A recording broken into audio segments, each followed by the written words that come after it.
नमस्कार। आज की कक्षा में आपका स्वागत है। आज की कक्षा में हम छायावादी कवित्री महादेवी वर्मा के गीत नंबर 2 की व्याख्या पढ़ेंगे। यह गीत नंबर 2 उनकी पुस्तक दीपशिखा से अवतरित है। दीपशिखा उनका एक छायावादी काव्य संग्रह है, उसी से लिया गया आपका गीत है। कौन सा? गीत नंबर 2। गीत की व्याख्या में देखेंगे। पंथ होने दो अपरिचित, प्राण रहने दो अकेला। पंथ होने दो अपरिचित, प्राण रहने दो अकेला। घेर ले छाया अमाबन आज कज्जल अश्रुओं में, रिमझिमाले यह गिरागन।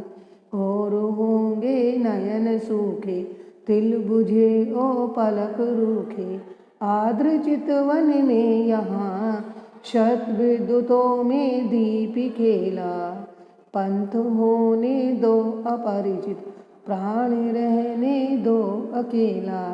इस पद्य अवतरण में, इस पद्यांश में कवित्री महादेवी वर्मा कहती है कि इस संसार में अपने अलौकिक लक्ष्य पर चलने वाला, अपने अलौकिक मिलन की ओर चलने वाला मेरा यह प्राण अकेला है। इसका रास्ता, पंथ माने रास्ता, अपरिचित माने अज्ञात, इसका रास्ता भी अज्ञात है। अर्थात इस प्राण को अपने उस अलौकिक मार्ग का कोई ज्ञान भी नहीं है।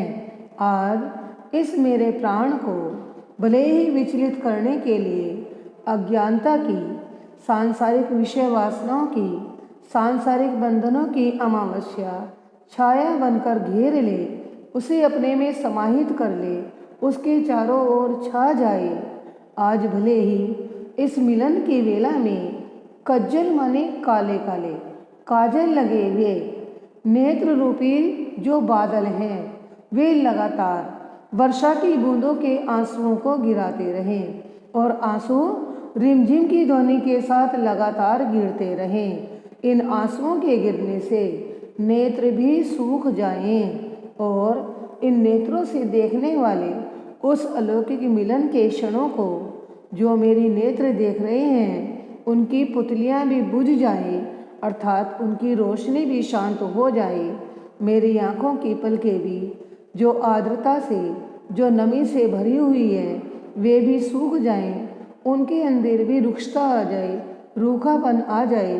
परंतु मेरा जो चितवन है, मेरा जो दृष्टिकोण है, वह आज भी मिलन की आर्द्रता से, मिलन के अलौकिक भावों से, संवेदनाओं से भरा हुआ है।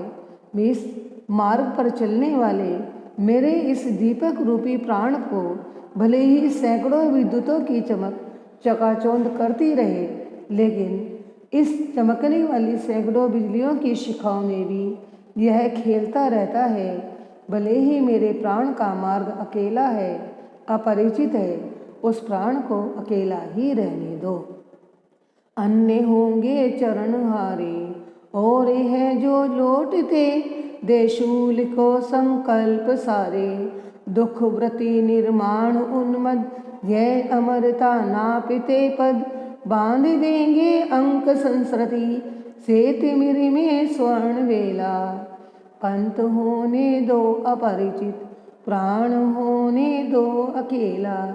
इस पद में कवयित्री कहती है कि संसार के अन्य साधारण व्यक्ति होंगे, अन्य साधारण मनुष्य होंगे जो किसी अपने अलौकिक मार्ग पर चलते होंगे और उनके चरण रास्ते की कठिनाइयों को देखकर हार गए होंगे, पराजय अनुभव करने लगे होंगे, पराजय को स्वीकार करने लगे होंगे और अपने उस रास्ते पर चलते हुए वे पीछे लौटने लगे होंगे। उनके संकल्प, उनकी दृढ़ जो प्रतिज्ञाएं हैं, वे उन्हें कांटों की तरह से चुभती होंगी। लेकिन मेरे ये प्राण तो दुख का संकल्प लेने वाला है, दुख व्रति, दुख का व्रत लेने वाला है, दुख का संकल्प लेने वाला है। इसके अंदर तो नव निर्माण का उन्मत्त माने नशा भरा हुआ है।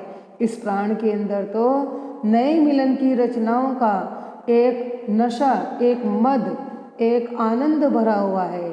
ये मेरे कदम तो साधारण नहीं है, अमरता का रास्ता नापने वाले हैं। इस अमरता का रास्ता नापने वाले मेरे कदमों को संस्कृति अंक, संसार की गोद रूपी जो बंधन है, वह उसे कैसे बांध सकते हैं। वह तो संसार के इस गहरे अंधेरे में भी एक स्वर्णिम वेला, एक स्वर्णिम समय की किरण के समान सदैव चमकता रहता है।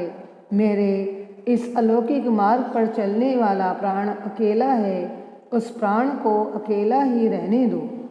दोबारा देखो बेटे, इस पद में कवयित्री महादेव वर्मा कहती है, यद्यपि मेरा प्राण अपने अलौकिक मार्ग पर चलने वाला अकेला है, उसका रास्ता भी अपरिचित है। पंथ माने मार्ग, अपरिचित माने अज्ञात। आज उसके जो काजल लगे हुए काले काले नेत्र हैं, वह विरह के आंसुओं से रिमझिम वर्षा को गिराते हुए बादलों के समान लगने लगे हैं और नेत्रों की सारी आर्द्रता समाप्त हो गई।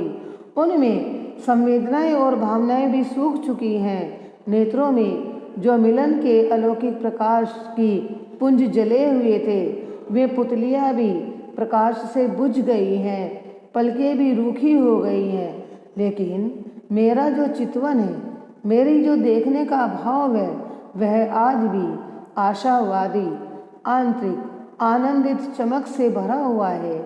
इसीलिए तो इन सैकड़ों बिजली की शिखाओं में मेरा यह मन एक दीपक के समान अकेला ही खेलता रहता है।